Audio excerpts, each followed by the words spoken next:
বাবা শখ করে ছেলেকে নিয়ে গিয়েছিলেন নামাজ পড়তে, কিন্তু সেই শখই চিরজীবনের দুঃখ হয়ে নেমে এসেছে তার জীবনে।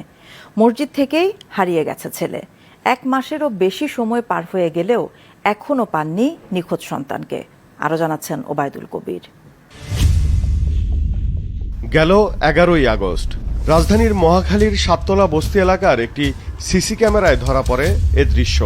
ছোট্ট শিশু ইব্রাহিমকে কোলে নিয়ে দৌড়ে পালাচ্ছেন বোরখা পরিহিত এক নারী।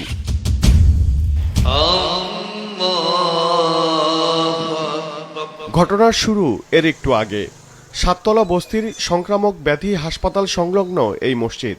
রানা মিয়া নামাজ পড়তে বের হবেন, ছেলে ইব্রাহিমের হাত ধরে নিয়ে যান মসজিদে। নামাজ শুরু হলে সিজদায় যান তিনি। নামাজ শেষে দেখেন ছেলে গায়েব। মসজিদে আসলে জামাতের নামাজ শুরু হয়। 1 রাকাত নামাজ আমার সাথেই ছিল, আমার বাম পাশে দাঁড়ানো ছিল।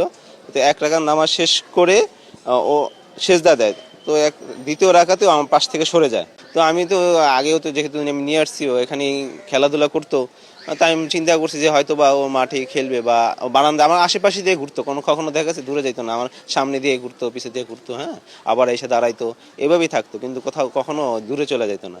আমি দ্বিতীয় আর তৃতীয় রাকাত নামাজ শেষ করে তাড়াতাড়ি সালাম ফিরে বাইরে চলে আসি। ওরা খোঁজাখুঁজি করে ওর কোথাও পাইনি। আমি না পাওয়াতে বিভিন্ন জায়গায় খোঁজাখুঁজি করার পর মাইকে অ্যালাউন্স করে, মসজিদের মাইকে অ্যালাউন্স করা হয়, কোথাও পাওয়া যায় নাই। পরে আমরা এলাকার যে সিসি ফুটেজগুলো দেখা হয়, যে এলাকার সিসি ফুটেজে দেখা যায় যে লাকি খান মসজিদে উপরে একটা সিসি ক্যামেরা আছে, ওইখান থেকে দেখা যায় যে একটা মহিলা ভিক্ষুকের বেশে ছিল। ও হাতে একটা ব্যাগ ছিল, সাদা ব্যাগ, ও কোলে করে নিয়ে দ্রুত পালায় যাচ্ছে আর কি, দ্রুত বাজারের মধ্যে দিয়ে দৌড়ে পালায় যাচ্ছে। তো এখন তো আফসোস করতেছি কেন আমি ওরে সন্ধ্যার সময় নিয়ে আসলাম। এখন তো অবশ্যই এটা আফসোস করতেছি যে আমার বাচ্চাটা এখন তো আমার কাছেই থাকতো, যদি না নিয়ে আসতাম। এটা তো এখন মনে হচ্ছে যে আমি ভুল হয়েছে, না নিয়ে আসলে তো এরকম ঘটনা ঘটতো না। রানা মিয়ার কান্নায় জড়ো হন মুসল্লিরা। সবাই মিলে খুঁজতে থাকেন ছোট্ট শিশু ইব্রাহিমকে, কিন্তু পাওয়া যায়নি তাকে। সবাই যখন ইব্রাহিমকে খুঁজতে ব্যস্ত, তখন এক নারী তাকে কোলে নিয়ে তাড়াহুড়ো করে রিকশায় উঠছেন, যেটা ধরা পড়েছে সিসি ক্যামেরায়। এই ড্রাইভারটাকে চেনেন? ঘটনার দিন যে রিকশায় ইব্রাহিমকে নিয়ে পালাচ্ছিলেন ওই নারী, আমরা খোঁজ করি সেই রিকশা চালকের। বেশ কিছু জায়গায় খোঁজার পর পাওয়া যায় সেই রিকশা চালককে।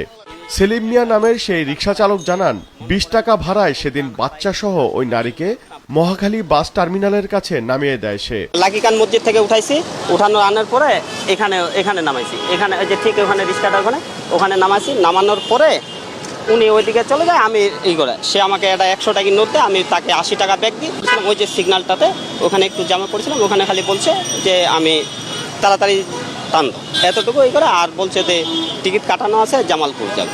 এতটুকু খালি আমি একটু আওয়াজ শুনতে পারলাম, মানে আস্তে ষোলোভাবে বলছে, তা আমি এতটুকু শুনতে পারছি, আর কিছু শুনতে পাইনি।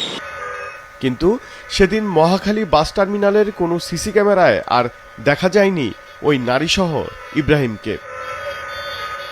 ঘটনাটি নিয়ে থানা পুলিশের পাশাপাশি ছায়া তদন্ত শুরু করেছে গোয়েন্দা পুলিশও। তবে বেগ পেতে হচ্ছে সবাইকে, কারণ মহাখালী বাস টার্মিনালের কোনো সিসিটিভি ফুটেজে অস্তিত্ব নেই ইব্রাহিম সহ সেই নারীর। এক প্রকার অন্ধকারেই পড়েছে আইনশৃঙ্খলা রক্ষা বাহিনী। মহাখালী বাস স্ট্যান্ড, যেখানে প্রতিদিন হাজারো হাজারো যাত্রী যাওয়া আসা করে, এখান থেকে আমরা উল্লেখযোগ্য কোনো ফুটেজ পাইনি যে কোন বাসে সে গেল। তাহলে সেই বাস থেকে টিকিটের নাম্বার ইত্যাদি জেনে শুনে আমরা কিছুটা খবর নিতে পারতাম। ইতিমধ্যে জামালপুরেও আরেকজন মহিলা একটা বাচ্চাকে বিক্রি করেছে, সেই খবর পেয়েও আমরা স্থানীয় পুলিশ ওনাদের সাথে যোগাযোগ করে দেখেছি, সে না, এখনো পর্যন্ত রহস্য উদ্ঘাটিত হয়নি। আমরা অনুরোধ করতে যাব, ওই ছবিগুলো যদি দেখে কেউ শনাক্ত করতে পারে এই মহিলাকে, সেই তথ্য পেলে আমরা অবশ্যই সানন্দে গ্রহণ করে সেইভাবে অগ্রসর হওয়ার আশাবাদ এখনো রাখি। আমার ইব্রাহিম কোথায়, বাজান তুই কার কোলে, এমন বিলাপ করতে করতে একই প্রশ্নই বারবার করছেন তার পাগল প্রায় বাবা মা। প্রচুর মিস করি আমাকে, কেউ তো বলে না আমাকে খেতে দাও। ওবায়দুল কবির, মাছরাঙা সংবাদ, ঢাকা।